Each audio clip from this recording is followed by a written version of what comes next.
Hey everyone, Ben here. Sometimes people ask me, where on earth do all the secrets come from that are told on The Secret Room? The answer is simple. They come from you, the listener. And what qualifies as a secret? Well, it could be something that you don't tell anybody now, or something from your past. It could be somebody else's secret that had an impact on you. Our secrets range from the deep and profound, all the way to the light and the whimsical. Many of my guests have said they wanted to tell a secret on the show, but they just didn't think they had one, until they realized that it's been staring them right in the face all these years. So what's holding you back from submitting yours? If it's something you've been holding on to, but you just need a space to let it go, you can set it free right here, anonymously. Just click the Share a Secret button at secretroompod.com to send it right to me. I can hardly wait to hear from you. And now on to today's show. A heads up. This episode contains references to a rape and a description of a suicide attempt that some listeners may find distressing.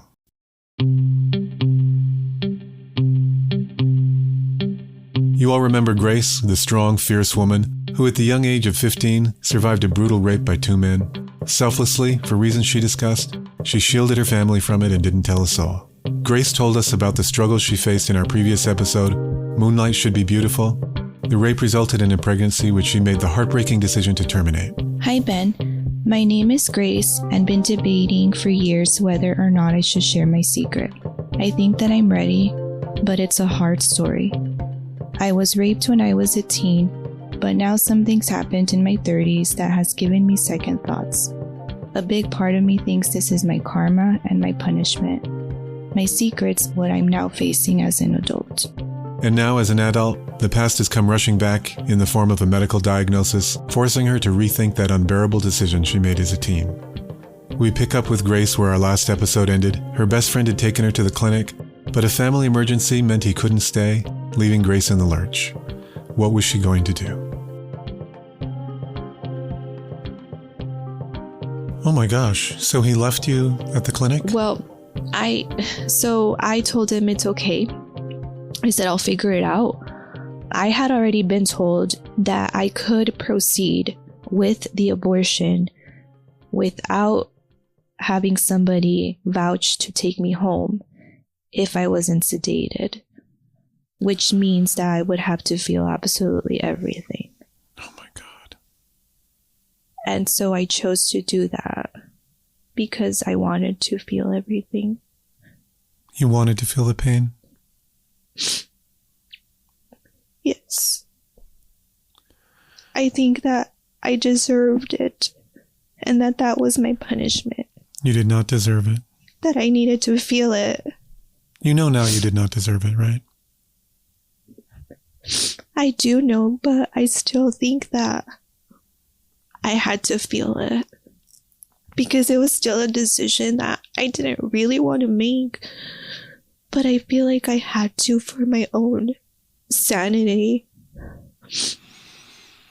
I just knew I couldn't have a baby that was brought into this world out of love, that wasn't out of love. I couldn't. So I wanted to feel everything and I felt it. I really felt it. It was not pleasant. Must have been awful. It was horrible. Yeah, it must have been. Awful. And I was all alone, and I remember sitting in the lobby waiting to be called, and there was all these people in there of all ages, but they all had someone with them, whether it was their mom or a friend or their significant other, and I was by myself. And I remember all of these people were so happy, which is so weird to me because I was breaking down and falling apart minute by minute, and they were all just smiling like it didn't matter. And I kept thinking, you guys clearly conceived out of love, whether it was a mistake or not planned, but you have somebody that you love and you're happy about this decision you're making. And here I am regretting my decision, but knowing I have to make it, because if I don't, I won't be able to give this baby the love and the life it needs. And I was shattered, Ben. I felt like I was being pulled in all directions, and it's like I felt like I had the angel and the devil, and they were both just yelling in my ears, and one was telling me, you can go back home, and the other was saying, no, you can't. And I just kept staring at all these people, and that's when I looked down at the table next to me, and instead of magazines, it had a journal. I picked up this journal, and it was full, man, of stories upon stories of people who have made this decision as well. Stories of trials, tribulations, of hope, of love. I mean, we all have a reason of why we're there. And that really helped me because a lot of those stories related to me. And so that's when I realized, some of these people, maybe, they're in a different path in their life, but they have their reasons of why they're choosing to do this, just like I have mine, and I can't really judge that or assume anything. Did the journal give you comfort? It did. It gave me a lot of comfort because I didn't feel alone anymore. Did you make an entry? I thought about it. There's just so much. I don't know if I would have even had time to write it all down, and so I didn't. So after the procedure, you went back to the waiting room, and was your friend there? Did he make it back? He didn't make it back.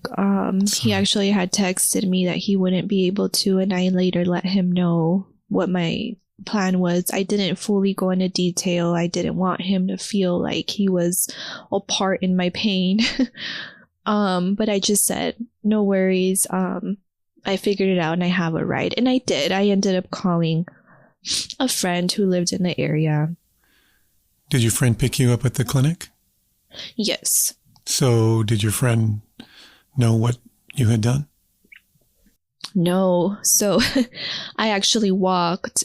There was the clinic, and then maybe like half a mile past the clinic, there was I don't remember if it was a del Taco or if it was a Jack in the Box or something. It was some taco shop, restaurant. So she picked me up there. But this friend at the time, she's just a very spazzy person, and she was such a stoner too. So I don't think that she didn't even ask me what I was doing there.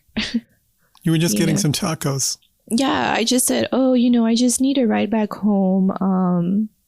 My car's being worked on. But she didn't ask. Most people are like, your car's being worked on up here? Mm-hmm. And how are you going to get... Like, no, she's okay. Which I was thankful for. I didn't really want to answer any questions, No, of course not.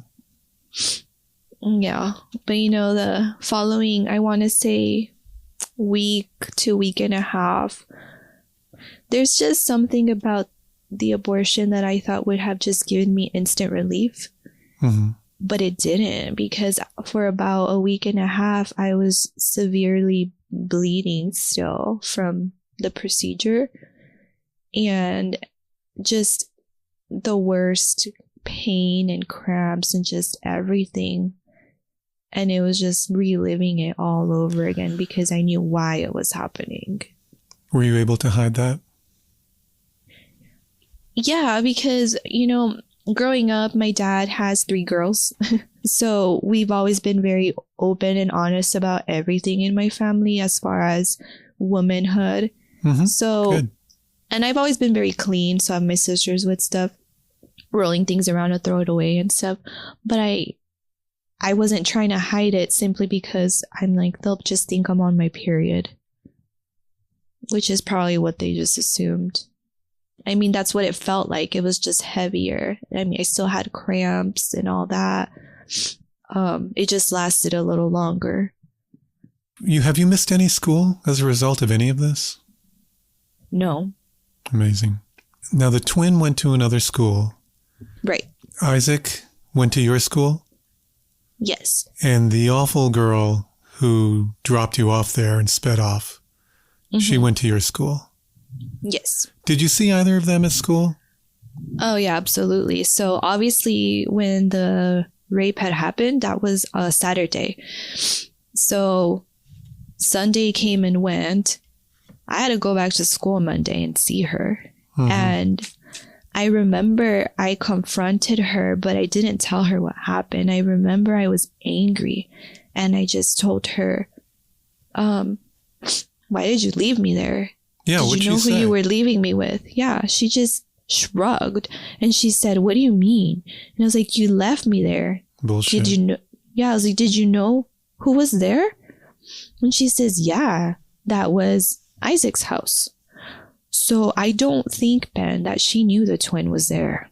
But then in my heart of hearts, I'm just like, but you were literally telling me before we got in your car, oh my God, how cool, he's into you. He has a tongue ring. So is it a coincidence or did you really not know?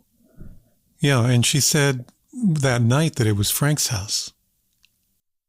Yeah. So did she reconcile that at all? So it was just not adding up. No, because I said, you told me we were going to Frank's house, but now you're telling me you knew it was Isaac's house.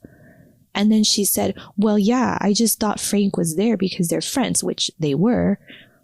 But then I said, okay, but if that's the case, you didn't get off. If you thought he was in that house, you still didn't get off. You drove away knowing that you left me there and you never came back. And what'd she say? She just said, I don't know what you're talking about. I wasn't trying to do anything. I'm sorry if you think that I was setting you up for anything. And honestly, Ben, I just left it like that. You know, there's a part of me that wishes now that I'm, soon to be 34, that I would have fought back a little more. But when you go through something so traumatic, you're just so full of shame that, at least for me, I just wanted to forget. This girl is as much of a monster as the other two. I agree. She set you up. Yeah, I agree. I think that a part of her, whether she knew the twin was there or not, I mean, she knew she was leaving me there at someone's house. And even if I would have said, hey, drop me off here for a bit, you don't do that. You take care of your friends. You don't just let your friend think that she's going to have a fun time and have sex when she's so drunk. I think she knew what was going on. I think she cared more about her own, fling and wanting to do her thing, that she didn't even second guess what could have happened to me. Did you at least get your purse and phone back? Yeah, I did. I got it that day because obviously it was in her car. And honestly, the hardest part was she was still friends with my sister, right? So for the next 2 to 3 years, I still had to see her. And Isaac. Yeah. After all this happened, eventually I became a sophomore and they were juniors, and I started making my own friends outside of that group. However, still being very close with Al, the one who took me to the place. But yeah, a part of me just, kind of parted ways from that group. I did hang out with him for a while, and I tried to just enjoy my high school years and kind of kept her at a distance as best as I could because she was still part of the friend group. Did you ever have words with Isaac? It's funny you asked that because literally Monday, 2 days after the incident, it was during passing periods. I was pretty much walking down the front entryway of the school, and he was walking the opposite way. And I remember as we were walking, our eyes locked, and if words could speak, and I'm not trying to give him sympathy, but you could just see the regret in his eyes. And as we started getting closer to each other, our shoulders grazed. And it's kind of like you see in the movie in slow-mo. I just felt his hand start grazing my arm, and he grabbed my wrist. and said, we need to talk. And I pulled away from him and I said, I have nothing to say to you. And I walked away. And for about a couple weeks, as much as he could, he tried to talk to me. And I was not ready. I did not want to. And eventually he reached out to me via Facebook and pretty much apologized for everything. Not that any of it mattered. Ugh, hollow words. I told him, you ruined my life. I'll never get that back. For you, it doesn't matter. So sorry. And I don't think men understand that for them, losing their virginity might not be as big of a deal as it is for a woman. But for me, trying to do everything by the book and trying to do right by my parents, but for myself, he didn't understand that his apology meant nothing. Well, and beyond that, it was such an act of violence. Well, that too, but also, how can you think saying I'm sorry is going to fix anything? It's not going to give me anything back. I lost everything. He must have been really worried that you were going to talk to somebody about it and that he was going to face consequences. Yeah, I think so. I know the twin was, because he definitely reached out real quick and pretty much threatened me for months that if I said anything, he would kill my family, he would kill me. He knows how to get away with it. He knows people. And I believed it, Ben. I believed it because he was psychotic. So I didn't say anything. And you know what? He was also more concerned about the fact that he didn't want me disclosing anything because his girlfriend was going to find out what he did. Oh, please. His girlfriend needs to know. And and his girlfriend, she can't know that he raped someone because obviously it's more important that she stays with him than the fact that he just took advantage of a 15-year-old. I just cannot imagine the stress, the burden that you were carrying around as a 15-year-old and that you still have to carry around today. It's the worst. Yeah, it's been tough, but I will say, every day I think I heal a little more. Mm-hmm. I mean, it's taken me 19 years to disclose all this, but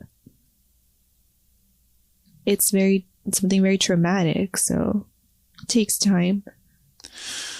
And so you continued with school and life. Mm-hmm. Graduated. Yeah. And did you ever share with anyone else? I shared, I think the situation didn't give me the best judgment as far as who I decided to date. Grace dates a young man that violates her trust, but that violation leads to something she's now grateful for. And ahead, the devastating news that brings the past rushing back.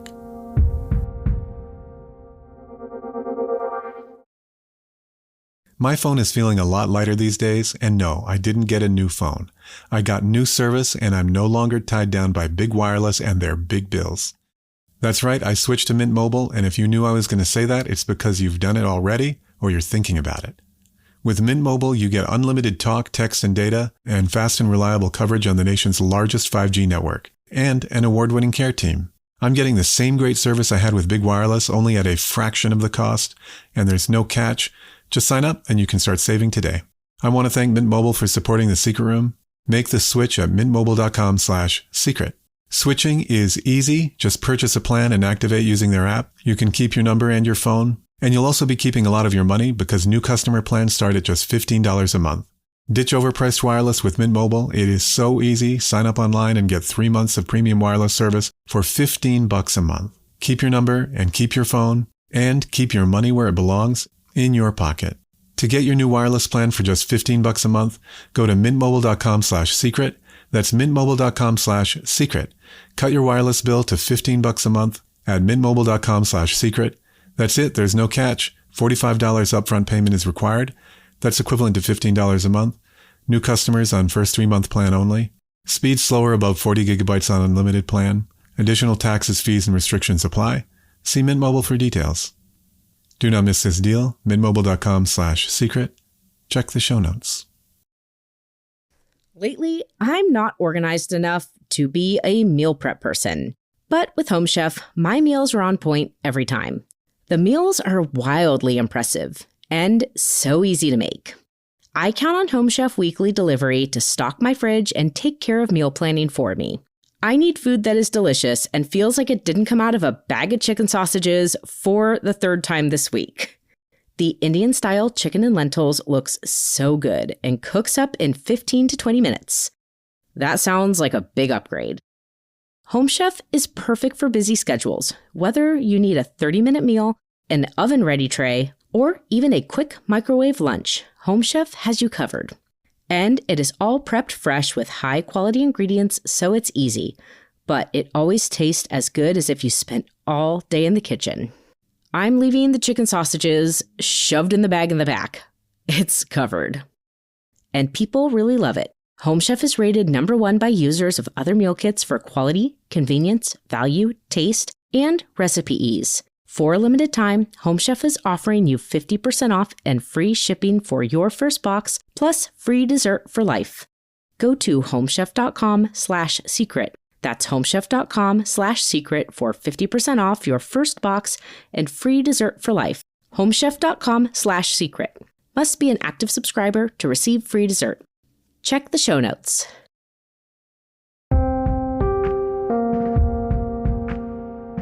And we're back. So all the men that I decided to date were very much misogynistic and controlling men, and I was very submissive to that, which is crazy because if anyone knows me now, they'd be like, what? All the men I dated were toxic and horrible. So sorry. I dated a guy shortly before graduating high school who was not the best either. He wasn't abusive, but he was very much of a insecure, depressive guy. I thought that he was somebody who I could trust. I disclosed it to him, not in detail. I just told him I was raped. Never told him it was at the school. Never said it was by 2 people. He never knew I was pregnant. Nothing. I just said I was raped. And we continued our relationship. It only lasted about a year, but in that year, it was full of just toxicity. He would constantly use his life against me. If I got upset about anything, he would tell me he was going to kill himself. If I wanted to leave him, he would tell me he was going to kill himself. And I was just in the position in my life where I felt like I could fix someone. I wasn't able to be fixed. My life's done, but I can help somebody else and make theirs better. Because somehow that was going to give me validation. Sure. And make me feel better, right? And so I stuck around. And I remember one night we were at his house because I had gone over for dinner. And his parents had just gone to the grocery store. So he and I were there by ourselves. We had a horrible fight, like we were having all the time. And I couldn't do it, Ben. I think in that moment, I'm just like, I can't do this. You can't continue the relationship? I can't. It was just horrible. It was just a headache all the time just to deal with him. Yeah. And I just said, I can't do this. And so I was leaving his house, and a part of me felt like, should I just check on him? But then I said, nope, this is the hold he has on me. This is what he wants. This is what he does. And it's, I can't do this. And as I'm getting in my car, my phone's blowing up, which is what he always did. He'd call me, and I wouldn't answer. I'd reject the calls. I'd turn the phone off. And he'd start texting me. And just, I get a text and it says, I'm going to kill myself. And he said this to me all the time. What made it different this time, I don't know. But I was there. Normally when he sends me these messages, I'm at my house. He's at his. I'm like, I'm right there outside of the driveway, so I'm just going to go check on him. I walk in, and I had just walked out maybe not even 5 minutes ago, and I had left the light on in the living room. And when I walk in, everything's dark. I'm like, well, that's weird. So I kind of started getting a little nervous. Keep walking, turning the corner past the couch, making my way down the hallway, and I can see the crack under the bathroom door is lit. So I go, oh, he's just in the bathroom. Start making my way there. Knock on the door, nobody answers, and my heart just sinks because he's always, crying, the sky's falling, but I'm, at that point, he's not answering the door, and I just start freaking out. So I go to turn the knob, and all I remember was the beautiful marbled white cabinets full of just red blood dripping down them, and the sink is full of water and it's red, and he's just standing over it. Oh my God. With his palms on top of the counter, and they're just dripping in blood. He had cut his wrists. He had cut his wrist so deep and that it was just puddling all over the bathroom. And I was so mad. I was so mad because he wanted it to be my fault. He just looked at me and he said, you did this. You did this to me. This is your fault. And I was so mad. And I remember, I don't really curse much. And I remember grabbing his arms and getting the hand towels that were hanging and just wrapping them around him and cursing him out. I must have said every name in the book because I was so mad at him for doing this and for making it seem like it was my fault and for pinning that on me. And I remember yelling at him like, you're an idiot. Why would you do this? We need to get you help. We need to call 911. And he was begging me not to. Begging me, don't do it, don't do it. And I did. And I called his parents. And, give my statement and everything. And his mom gets there. And I leave. I'm like, I can't deal with this. Once they were done with me, I left. Did he survive? He did. My God, you saved that boy's life. Well, you know what I think about that now? I said, if I would have driven off, who knows? Because his parents, I don't know when they would have been back. Oh, you saved his life. I hope I did. I don't think there's much question about that. Yeah, well, I wish that's where it would have ended, but I think he was really upset at me because going back to the beginning of the confession, obviously the only people who knew about this besides Al and this ex, that was the only people who knew. I had no plans on disclosing anything to my family, to anyone. Okay. But what happened? Well, I'm at my mom and dad's house, and it was nighttime. And I remember my mom barges in my room with her phone in her hand, and she's just frazzled. And she's asking me, she's like, were you raped? What happened? What? And I'm just like a deer in headlights. Like, what? She closes the door. She goes, you need to tell me what happened right now. How did she find out? Well, she proceeds to hit play on her phone, which I then start hearing a voicemail. And on the other end of the line was my ex-boyfriend's mom's voice. Okay. And so she's going off on a tangent to my mom on this voicemail and pretty much telling her, blaming me for what her son did, that I have a lot of issues in my life that I am bringing into his, that he's not that type of person and I'm making him depressed and this and that if I decided to get raped, and not disclose it, that's my fault, but that I shouldn't bring that into his life. So clearly your boyfriend had told his mom that you had been raped and that it made him miserable and he wanted to kill himself. Something like that. I guess that's the story he told, which was baloney because obviously it had nothing to do with him. But somehow, Obviously. they're the victims, and that him deciding to take his life was my fault. Right. Because of what happened to me. Yeah. And sick, man. People really have demons, don't they? It's just, looking back now, I'm just like, they have no love in their hearts to just take things that far. But back then it hurt because what does that mean? It means that I now have to tell my mom and break her heart. Your poor mom, she must have been beside herself. She was. And so you had to tell her the truth. I told her as much as I allowed myself to tell her, still trying to protect her heart a little bit. I never told her there was 2 guys. I never told her I was pregnant by it.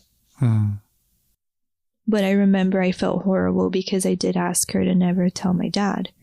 For the reasons that you outlined before. Right. And for a child, to put your parents in a situation like that where you don't want them to tell the other person something and now they have to have that secret. I felt horrible. Did she agree that if your dad found out that he would go kill your 2 rapists, and so therefore it was probably best not to tell him because of the consequences he would face? Yes, she understood why I didn't want him to know. Oh my gosh. And so she didn't say anything, but she did ask me for one thing. Okay. And she said, I need you to get therapy. Okay. Well, that's good advice. Yeah. And so she proceeded within the next few days and got me therapy. She got me help.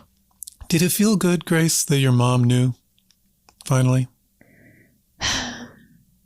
I feel like that's a question with a double-edged sword because I never wanted her to know. I wanted to protect her. And I'm not a parent myself, but I know that parents tend to take on the role of protecting you and putting on this facade that even though they are falling apart inside, they will never show it. And I knew my mom was falling apart every day because she told me that she felt horrible, that as a mother, how could she not know that happened to her baby girl? How could she not know that the signs were there? And they were. I was secretly crying and screaming out for help. My body started doing things it shouldn't. I remember, when you're under stress, your body does a lot to you. And I remember I was breaking out in rashes so bad. It's just like random rashes that were not explainable. There was no link to why they were happening. I started having major stomach problems. And I think she blames herself for all that. And I hate it. I hate that she does because my mom is the strongest person I know. And I hate that I did that to her. And I didn't want to do that. You did nothing to her. And so it's just a double-edged sword because a part of me, selfishly, I did feel good that I was finally able to tell my best friend who supported me. She supported me this whole time up to this day. It was not your fault. You did nothing to her. And did everything she could to stand by my side. And all she ever wanted for my life was for me to be happy.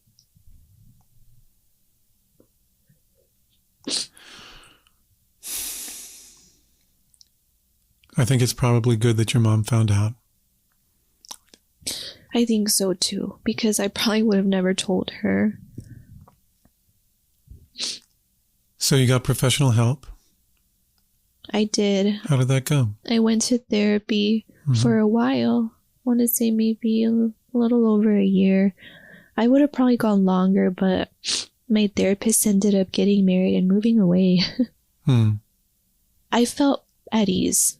When she left, I felt that I was okay, that she gave me enough tools for me to move on.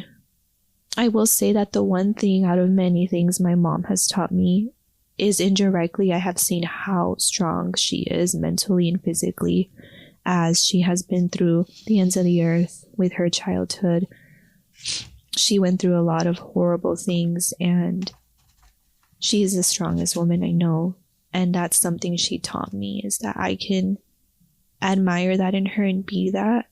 So when my therapist moved, I felt okay to live my life for myself and maybe not necessarily forget, but at least try to forgive myself. And did you? You know what, I did. And as horrible as this sounds, like, I forgive them too. Oh my gosh. I think that for me, for my personal strengths to be able to move forward in my life, I had to forgive them. In a very sick, twisted way. I had to. Because if I didn't, then I'm still holding on to that resentment that I'm not allowing myself to move on. I'm still stuck in that night. You know, that's the one thing I had control over this whole time, Ben, was my mentality. I could choose to just sulk and be miserable and bitter, which I was for a very long time. But kind of like I mentioned before, every day I heal a little more. And I give myself just that extra little grace. And I think that it's worked. I mean, once I stopped being the bitter, horrible person I thought I was, I found the love of my life. So I think things have worked out for the best. And who is that? So my husband, we will name him Kirk. Okay. He's the best, most amazing man. He has supported me more than I never thought anyone would do. There's so much in my life that I have had to battle and deal with at a very young age. And when I met him, I was going through a lot of that still. And I was very honest with him about it because we didn't live close. We were a little over an hour away. We had met online. And I just didn't want to waste his time, Ben. I was so used to the toxicity and the cycle of the horrible men I dated that I was done. I didn't really want anyone in my life because I didn't think there was anybody good out there for me. Yeah. You know, I remember even telling my mom, I was like, you know, if I get some free meals, a movie, free cocktail out of this, that's fine. Yeah. And it was during COVID. So obviously nothing to do but just talk to people, right? We talked for a couple months before we officially met in person. But it's so funny because when I talked to him about the podcast and how we met and everything, he told me, I wasn't sure if I was wanting to swipe right on you or not. I was really close to swiping left. And I said, what? And he told me, your message was so long, and it was, and so detailed that it scared me. He said, it scared me a lot reading what you wrote because I was like, wow, like this is a little too much. And so then I said, well, what made you decide to swipe right then? And he said, you were real. And that's what I wanted. Oh. He said, I remember I told my roommate, wow, this girl is being so upfront and honest, and that's what I want. So why am I going to be afraid of that? You told him about the podcast? What podcast was that? Well, I have been hearing your podcast for a long time. Okay. So when we met, we were discussing podcasts. I had briefly mentioned this podcast to him ages ago. I see. So yeah, so when I told him, it was my way of trying to tell him, hey, I'm going to be on a podcast. It's the one I mentioned to you that I listened to. I see. Yeah. And what did he say about that? He was very supportive because I got cold feet a lot, Ben. Like, you are very lucky I decided to follow through because it was just an uphill battle. And he never once said, do it, don't do it. All he said, which is all he's ever done for me in our lifetime, is, I will be here for you no matter what you decide. But if you think this is going to not only help you, but even just one life, then I think it's worth it to get that closure. How wonderful to have such a supportive person in your corner. Absolutely. So, but there's a part of your story that we haven't talked about. Right. When you were 21, you learned something. Yes. Which made dealing with the traumatic night a whole lot more difficult. Grace's past rushes back in a moment.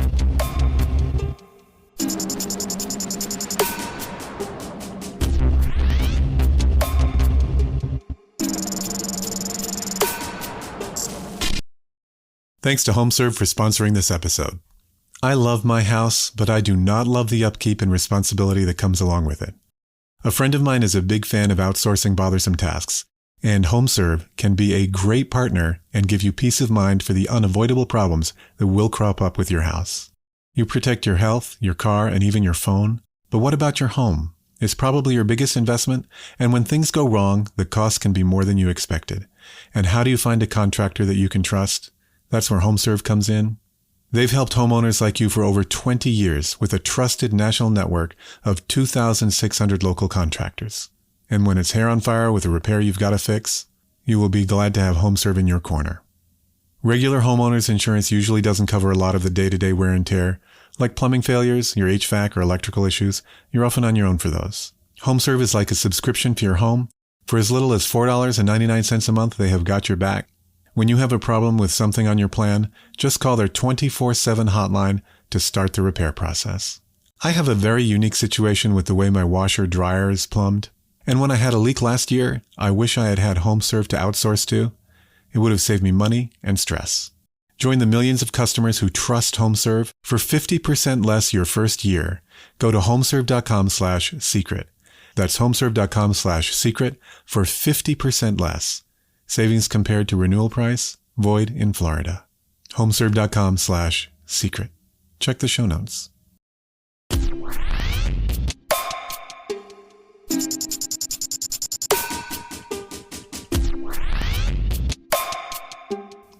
And Grace's secret continues. But there's another part to this story. I know it's different now, but back then, when I was 21, you could only get your pap smears with our women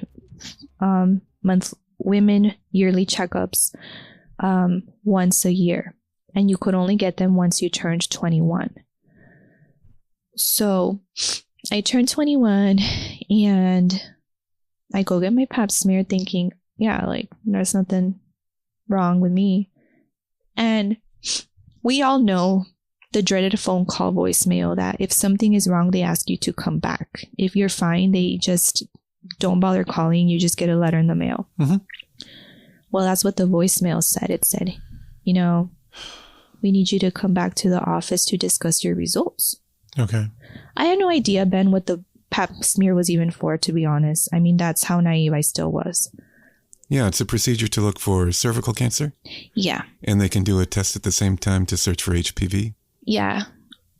So I don't tell my mom anything because I go, well, like, there's nothing to worry about yet, right? I'm not going to say anything.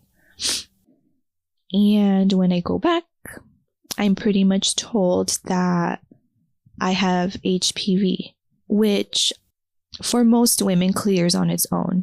When I first went in, I remember very vividly being told this is something very common and it happens to most women because the only way not to have this issue is if you just remain abstinent your whole life. Yeah. So they said, come back in 6 months and we will retest. and you should clear it by then, which now looking back, I wish I was never told anything like that because it was false hope. So the 6 months passed, and honestly, Ben, I wasn't even worried because I go, oh, okay, they know what they're talking about. This happens all the time. I had Googled things. It said it was very common. I didn't think anything of it. I know growing up, my mom got me the HPV vaccines. If you've ever had them, you remember. It's a round of 3 vaccines and they're very painful. So I didn't think anything of it. The 6-month mark comes and I go to my appointment and my whole life was completely turned upside down in that less than an hour visit. What did they say? Well, pretty much in those 6 months, what HPV is, for those who are not aware fully, is it's your cells in your body usually start to duplicate, which eventually turns into cancer. Most women, the doctors are right, will usually just clear it out on their own because it's something just your body gets rid of. Now, in my case, that didn't happen.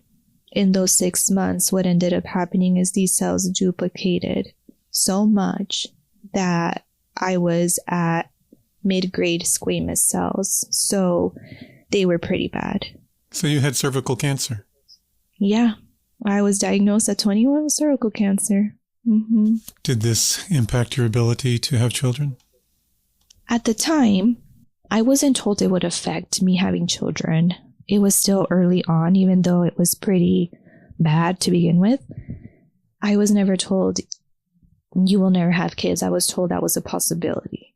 But they said, with the advancements that we have now and the chemo and this and that, and there's other things we can do, your chances of having children are not, out of the cards yet. Okay. I ended up, undergoing some treatments, reconstructions, biopsies, just everything. And for years and years and years. And you know who was by my side through everything? Was it your mom?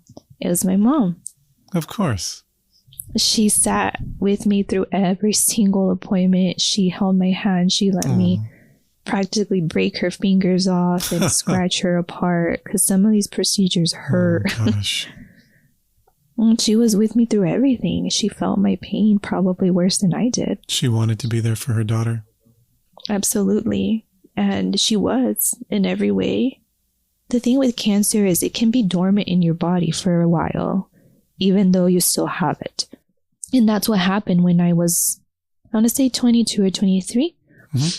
So I had moved out of my town. I don't think I was in this new town even 4 months when I was due for my next pap smear because they had me going every 6 months. Okay. And it was back. I remember calling my mom and telling her, I can't do this alone. And she said, come back home. So I packed absolutely everything. They drove up the 2.5 hours and packed everything up for me and brought me back home to undergo treatments and just get better. That's when I eventually told my sisters what was happening because I did get really skinny. And it was just kind of obvious. I was going through something called lichen sclerosis. Have you heard of that? I have not. What is that? It's pretty much an autoimmune disorder. When I was around, I want to say 6th or 7th grade, I started having really weird rashes and bruising and soreness in my genitals. And it was really painful. It almost felt like I had been punched. And I remember finally telling my mom, and she constantly would ask me, did somebody touch you? Did something happen? But no, at least with that situation, no. And we went to so many doctors, Ben, and no one could figure out what it was until finally some lady figured it out. And she told us it's lichen sclerosis, which is, she said, an autoimmune disorder that very small percentage of women and men can get. And in women, if it goes untreated, your vulva will start to close. It's a very, very weird thing that I had never heard of in my life. And when I was undergoing chemo and all of that stuff, it caused a flare up in my lichen. And so the very weird thing is the cancer was the most critical thing to treat. But physically, I couldn't feel the effects from that. However, the lichen wasn't as critical to treat, but I could feel absolutely everything. You were just not getting a break. No, Ben, I was a guinea pig. I remember going to my appointments at the oncology center, and I used to go to a learning hospital. Most of these interns and new grads only ever hear about these things, in a textbook. Mm-hmm. So I remember when my doctor said, hey, can I have, the interns come in and actually see what this is in real life? I mean, how am I supposed to say no? Yeah. Little did I know there was about 20 of them. Oh my God. And there I am just laying at 23 years old with my legs sprawled open, and they're all just staring at me going, oh, and and I'm just so uncomfortable. That's awful. It was just too much. Yeah, no, it was horrible. It was horrible. I was in so much pain. I could only wear dresses. Anything that rubbed just hurt. My goodness. And so did you conquer these two conditions? I did finally, 8 years later. Congratulations. Thank you so much, Ben. And actually, I just celebrated my 5 years remission from my cervical cancer. Fantastic. But, going back to everything else, I am not able to have children now. And that is a fact. When I went in for my 5-year checkup, and even before that, I went in for my 3-year and then my 1 year, I knew after that, they told me I was not able to have children. Do you want children? Growing up, the white picket fence and the husband and the family, I wanted all of that. When I met my now husband, I remember I told him that there was a possibility I couldn't. I was very honest in that very long message I sent him. And he told me, if I have kids, great. If I don't, great. It was never a deal breaker for him. Mm-hmm. But for me, when I officially found out I couldn't have kids, I remember I got home and I tried to break things off with him. We were already living together. And I remember I tried to leave him because I told him, I don't think you understand that your name ends here. And, you still have it out, and I want to give you that chance. And he took my hands, Ben, and he looked me in the eyes, and he told me, I will never leave you for something that's out of your control. Beautiful man. He actually followed through with that because he never did. Beautiful man. Yeah. And you're so beautiful too. At every test, you are selfless. Well, I appreciate that because, in the moment, it doesn't feel like it. At your own cost. Yeah. When we were talking about your story before, you told me how the cancer ties back to your rape. Right. And that there's a conflict that you deal with. Yeah, so... That's ahead, and what Grace has to say might surprise you.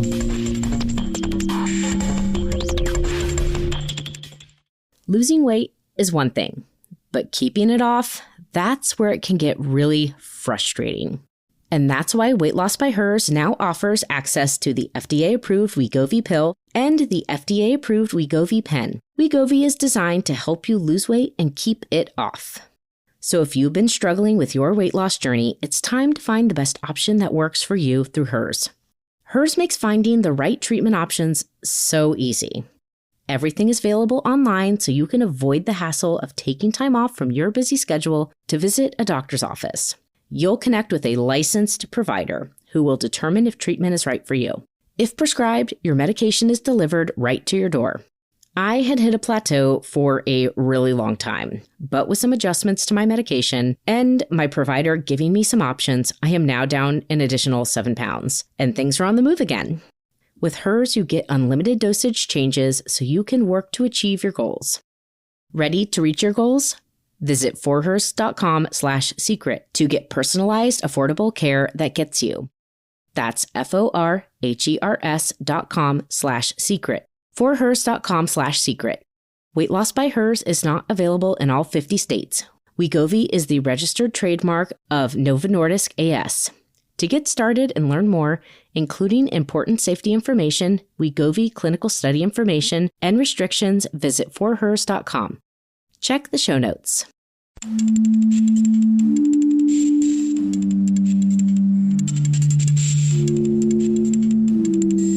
And we are back with Grace. It kind of ties into when I told you I wanted to feel the pain of the abortion. Mm-hmm. A big part of me feels that this is my karma. I do believe in karma full-heartedly, and that's just something I can't shake. I feel that me deciding to abort that baby, knowing I wanted kids at some point, and now I can't have them, I feel that that's my punishment in life, is that now I have to live every day knowing that the decision I made affected my outcome of having children. I don't know if I'm on board with that. I don't know. I don't think you can blame yourself. I think a lot of people probably agree with you, but it's just something internally that I feel so guilty about. And that's, I think, my biggest struggle. It's not the rape. I've passed that. I've forgiven. But I haven't forgiven myself, because now that I can't have children, and it's so hard, Ben, because it's not people's fault, but people can be so just impulsive with what they say, and it's just, they don't think about how one little question can really affect someone's life. Mm-hmm. And I constantly got asked by, my grandma and my aunts, when are you having kids? And when are you doing this? And it's no one's business, but people are so quick to just throw out options, and they don't understand that it's not that easy. Yeah. I mean, I'm constantly told, well, you can adopt, you can foster, you can surrogate. Do you not think I know that? Yeah. Of course I know all this, but first of all, it's expensive. Not to mention that with my health, I might be turned down because of the risk of, that's how they see it at least. I've known for so long that I can't have children, and my husband and I, we have 2 fur babies that we love, and I think we're happy with our life, and we've accepted that this is our life, and we love it. Well, good. But it's other people who sometimes don't accept that. Well, forget them. Yeah. You've got the unconditional love and support of a wonderful man. You have survived untold trials and tribulations. Goodness gracious. I know. I'm really proud of where I'm at in my life, because if you would have told me, 15-year-old me, that it's okay, this sucks, and it's going to be painful, but you will someday be happy, I don't think I would have believed it. Yeah, but here you are. Right. And I would honestly do it all over again, because it really did lead me to this moment, and to my husband, and to the bond that I created with my mom. Yeah. Looking back, if you could change anything aside from, the night itself, of course, do you think that you would tell your mom right away? I think that if I could go back and do anything differently, that's exactly what I would have done differently. I think that as much as it would have hurt her, mm-hmm. it would have been such a beautiful thing for both of us to get through it together. And I obviously needed that support. Yeah. But dealing with it on my own in a very beautiful way gave me a lot of lessons and inner growth that I didn't know I had. Before we started the interview, you told me that you had just revealed to her the full story. Yeah, so she came to visit a couple of days ago, and I don't know, Ben, like, when you know, you know. And you know, when you're ready about anything, you're ready. And we're sitting at a Crackle Barrel, and I said, hey, Mom, so you know how I listen to podcasts? She's like, yeah. And I said, well, I'm going to be on one. She just looked at me. She's like, what do you mean? So I said, well, it's the podcast that I talk to you about all the time, The Secret Room. She's like, oh, yeah, the one where people talk about their secrets. I'm like, yeah, that's why it's called The Secret Room, Mom. Yeah. And then she's like, okay, well, what are you going to talk about on there? About your cancer? Because obviously that's not a secret. I said, well, no. I want to talk about the rape. I feel that would help a lot of people as well as me.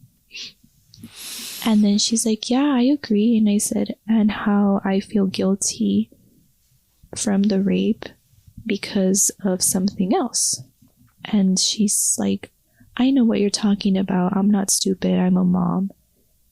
And I said, what? And she says, you lost a baby. And I was like, yes and no. And then I just told her. I just said, I got pregnant from the rape and I aborted it. And her eyes then just like dilated. Oh my gosh. And she just grabbed my hand and she said, I just want to come hug you, but I don't want to make a scene. I said, it's okay. And I just proceeded to tell her everything in detail over our macaroni and cheese and bread. At Cracker Barrel. Yeah. Yeah. And then afterwards, we paid for our meal and gave each other the biggest hug and bought a bunch of candy canes. Oh, what a moment. Yeah, so she now knows, and I'm going to leave the ball in her court if she wants to fully listen. Same with my husband. I know that they know, but not to the depth of the details. There are some details your husband doesn't know either.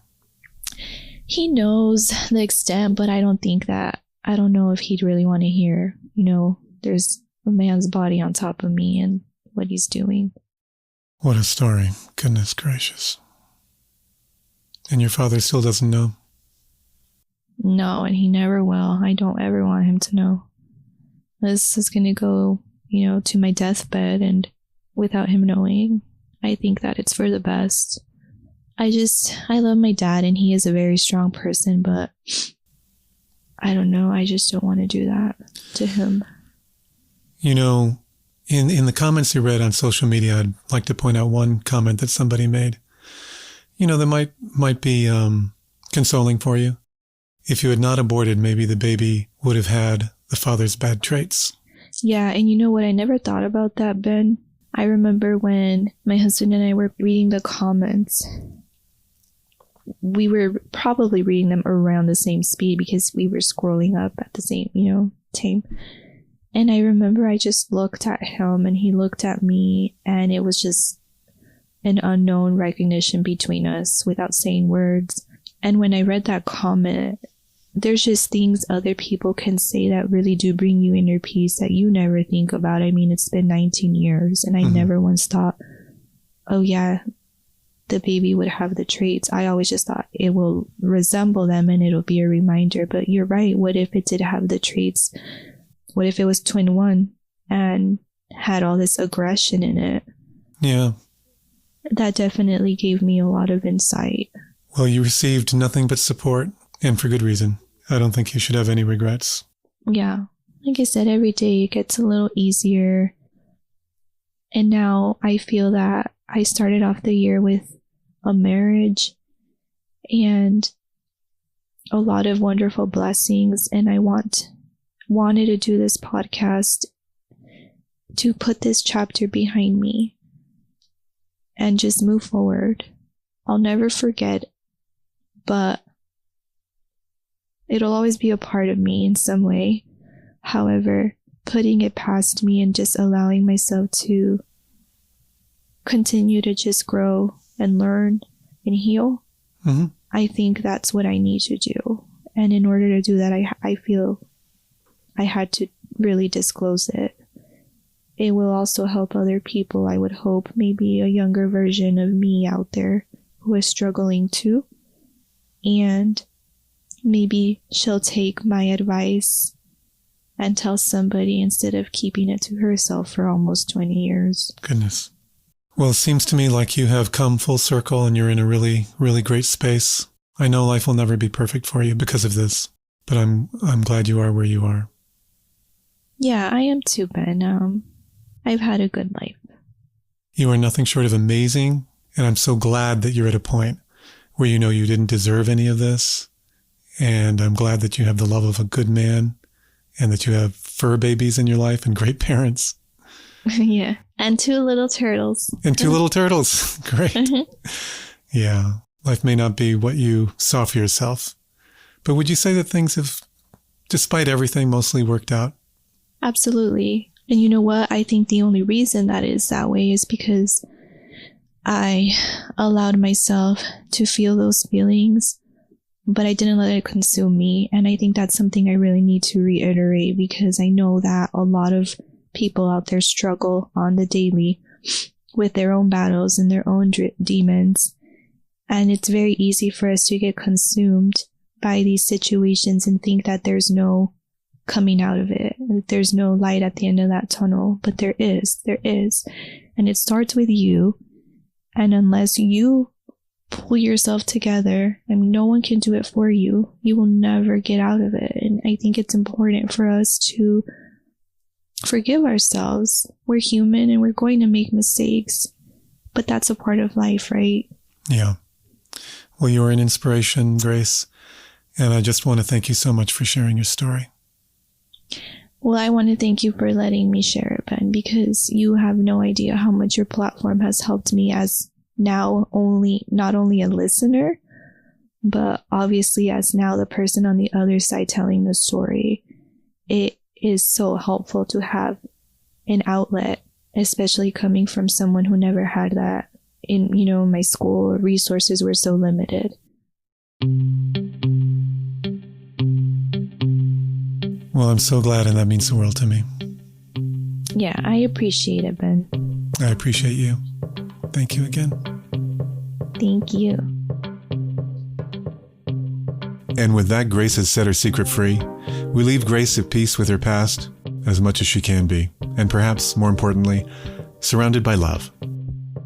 Grace's goal was to touch at least one heart, to let at least one person know there is hope. I suspect she's achieved that goal many times over. I know you all join me in wishing Grace the very best life has to offer. See pictures of Grace, her husband, and her mom on social media right now. Just search at Secret Room Pod. And if you want to hear details from Grace's story that we didn't get to here, join Susie Lark on the Secret Room Unlocked in just 1 week. That's right. Grace unpacks a few major details she did not share with Ben. She says she didn't bring them up because Ben didn't ask. Ben, how could you? Grace reveals an insane story about the twin a few years after high school. We also get an update on Isaac. And I could not let Grace slide without a fuller picture of how her reveal to her mom at the Cracker Barrel went down. In the middle of the lunch rush, no less. We also talk a little more about what was going on with her sister and why that made her think twice about revealing the rape to her parents. We have a lot to unpack with Grace in 1 week. And when you sign up for our premium show, The Secret Room Unlocked, you not only get great extras like this, but you help make this podcast possible. And there's a free trial. Find Unlocked on Apple Podcasts, Spotify, and at patreon.com/secretroom. Many of the questions that I asked were submitted by listeners on our Facebook discussion group, and last week I thanked a bunch of them. This week I'd like to thank some more. Thanks to Michelle, Nancy, Amy, Clarita, Brandy, Iris, Holly, and Brittany. I appreciate the questions that you sent in. If you've experienced SA and need help, it's available right now. Go to RAINN.org, that's RAINN.org, for online chat, or call their National Sexual Assault Hotline on 1-800-656-HOPE. I'm putting this resource in the show notes. A lot of my guests say they always wanted to be on their favorite indie podcast that could, but never thought they had a secret until they realized that it was staring them right in the face all this time. What's yours? Share it now, because we are always looking for the next great secret. Click the Share a Secret button at secretroompod.com and you will be on your way. Thanks to production team Susie Lark and Luna Patel, and to Breakmaster Cylinder for the music. This is The Secret Room, a podcast about the stories no one ever tells. You have been listening to the show for a while, so you know that we end the show with a phrase. The infamous phrase, yes. Would you like to do that with me? Yeah. Pot on, Ben. Pot on, Grace. I love that. Yeah. Some people get so mad when they can't do it. I know, right? It's like your signature closure. I tried to stop it for a while, but people got mad and wanted it back, so. Yeah, no, keep it going. I like it. Okay.